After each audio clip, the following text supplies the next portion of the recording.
Vois. Sors. Ouvre la bouche.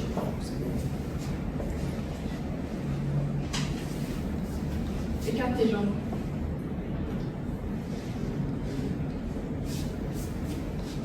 Écarte.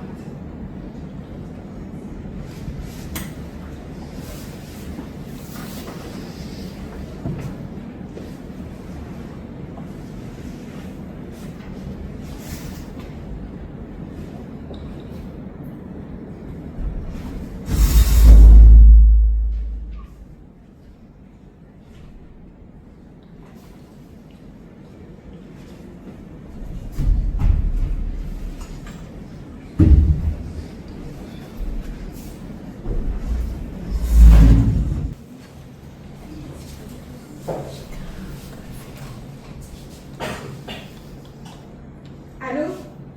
Madame Yakimi? Je suis Waïda, l'amie de votre petit-fils Eitan. Allô? Allô? Mais elle a raccroché, mais quelle salope! Madame Kimi, j'arrive chez vous. Et si vous ne m'ouvrez pas, je vais défoncer votre porte.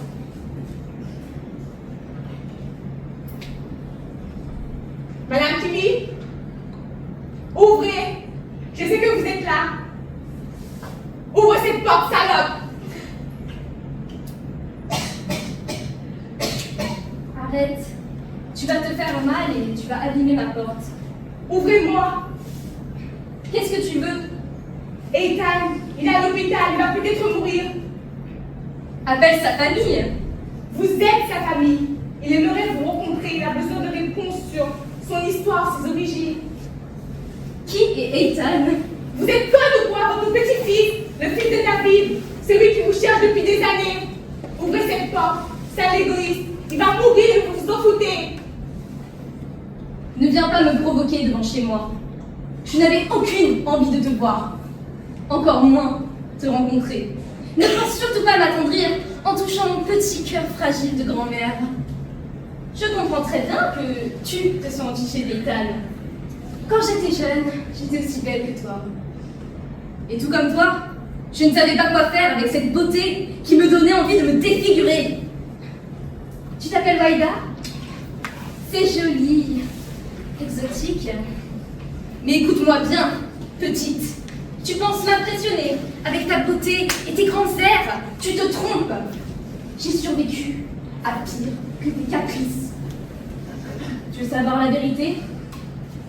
David, le père d'Eitan, il n'a fait que fuir toute sa vie. Et maintenant, son fils débarque avec une arabe. Tu comprends l'ironie, ma belle? Non, bien sûr que non, tu comprends pas. Vous, les Américains, vous ne comprenez jamais rien avec vos grandes théories sur l'amour qui transcendent tout. Ne reviens pas devant chez moi. Je suis une chienne prête à mordre pour défendre son monde.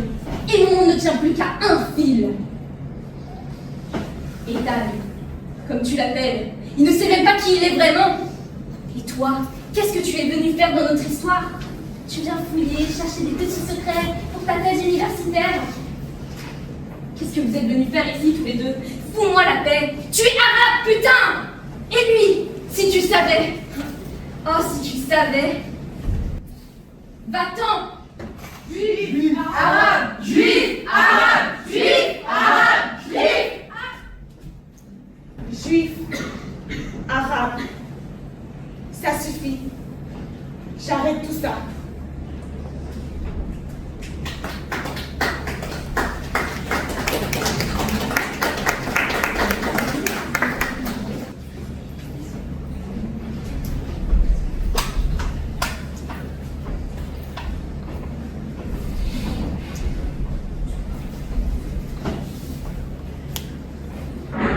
L'attentat a tout fracassé et les miroirs se sont cassés.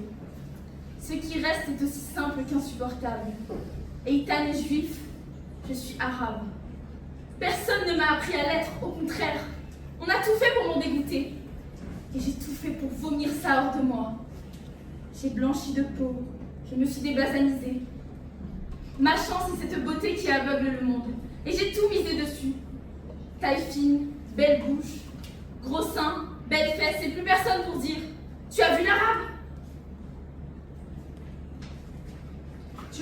ça. Dans cette Amérique qui m'a vu grandir, cet Occident si libre, si ouvert, où tout nous est offert, je préfère 1000 fois qu'on me pose bon à baiser plutôt qu'on me crache au visage le mot arabe. 1000 fois plus d'être traité de pute que d'arabe. Depuis que je suis née, on m'a appris à mépriser, à détester tout ce qui pouvait être arabe, sauf la bouffe. Et c'est tout ça qui m'explose au visage dans cette guerre. Je croyais que je n'avais rien à voir avec ça, cette misère des Arabes, cette laideur, ces corps gros, ces corps voilés. Je croyais vraiment que ça n'avait rien à voir avec ma vie, ma culture. Mais quelle conne! Ce sont tous mes parents, mes frères, mes sœurs. J'ai beau être une intellectuelle et posséder un passeport américain, j'ai beau t'avoir rencontré toi, le juif, l'ennemi. Rien n'y change, je suis arabe. Depuis 3 ans, je me fais chier avec une théorie sur les identités perdues. Ce n'est que de la théorie universitaire de merde et des idées de merde. La réalité est simple. Je suis arabe. Il faut que je commence à me regarder en face. Je ne veux plus fuir, même si ça me fout la trouille. Même si tout me dit de rentrer à New York avec toi. Pardon, Ethan. Pardon, mon amour. Mais j'avais besoin que tu te réveilles pour que je puisse te quitter. Je te quitte.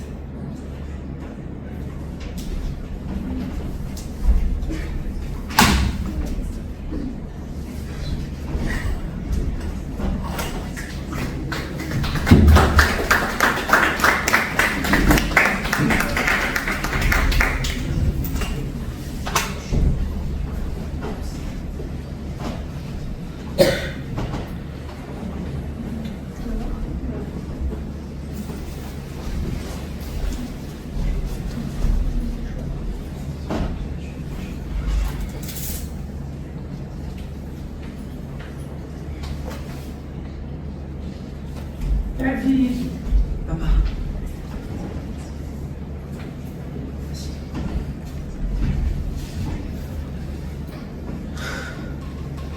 Des nouvelles d'Ethan? Ça s'améliore. Il sort demain. Je crois que c'est terminé avec la fille. Elle est partie, elle n'arrive plus. Au moins une bonne chose dans ce malheur. David, tu pouvais me dire quoi? Papa, tu te souviens quand j'étais petit? Tu me racontais des histoires de guerre. Les héros, les méchants. Tout était simple. La réalité est tout autre. David, faut qu'on parle. Qu'est-ce qui se passe? Maman va bien?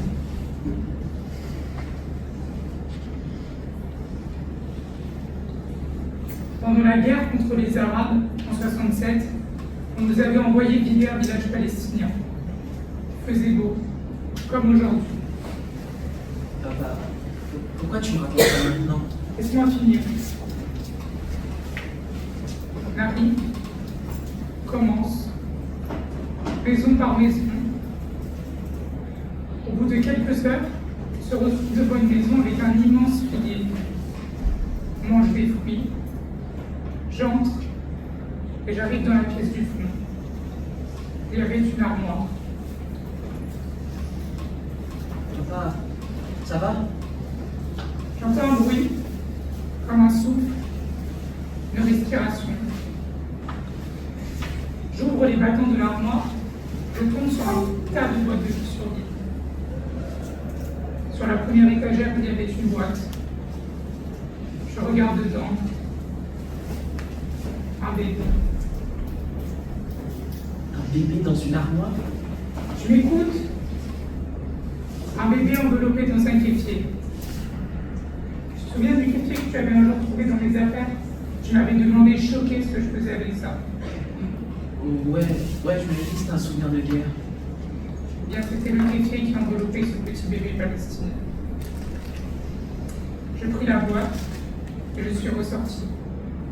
Partout. Des morts, des blessés. Qu'est-ce que tu en as fait? Je l'ai emmené à l'hôpital de campagne. Quel nom voulez-vous lui donner? A demandé une infirmière.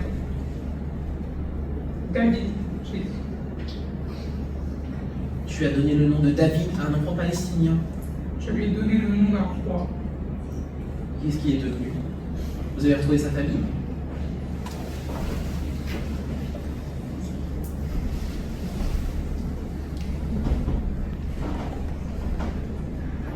David, tu es cet enfant.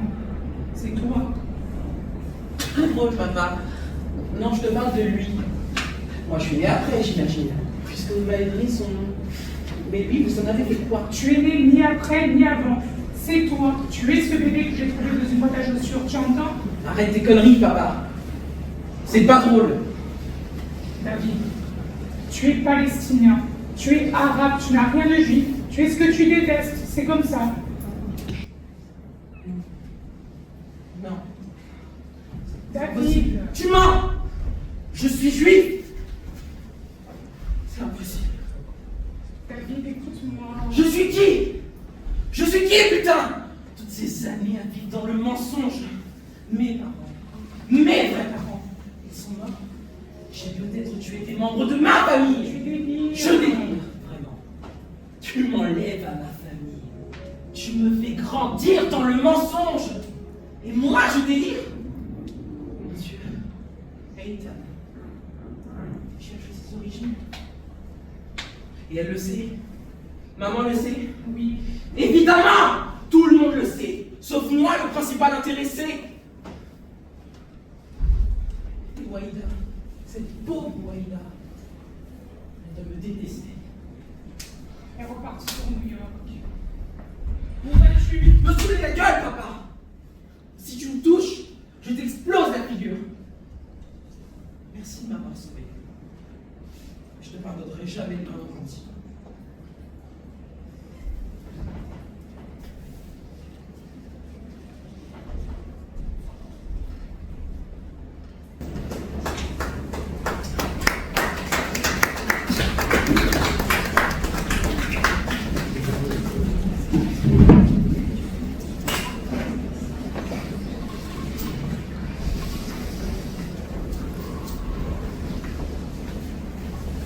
L'aéroport est fermé et il n'y a plus de vol. Les 3 dernières explosions ont probablement été provoquées par des kamikazes. On fait des tas de 36 morts, mais ce nombre reste très provisoire. Le trafic aérien est totalement interrompu et le site de l'aéroport est fermé à toute circulation. Pour l'heure, l'attentat n'a pas été rebondi.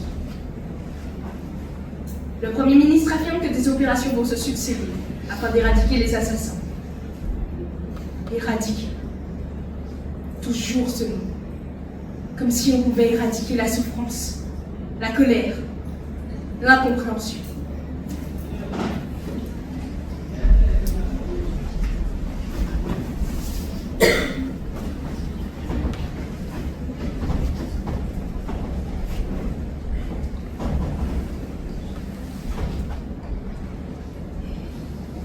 Quelques mots pour la presse?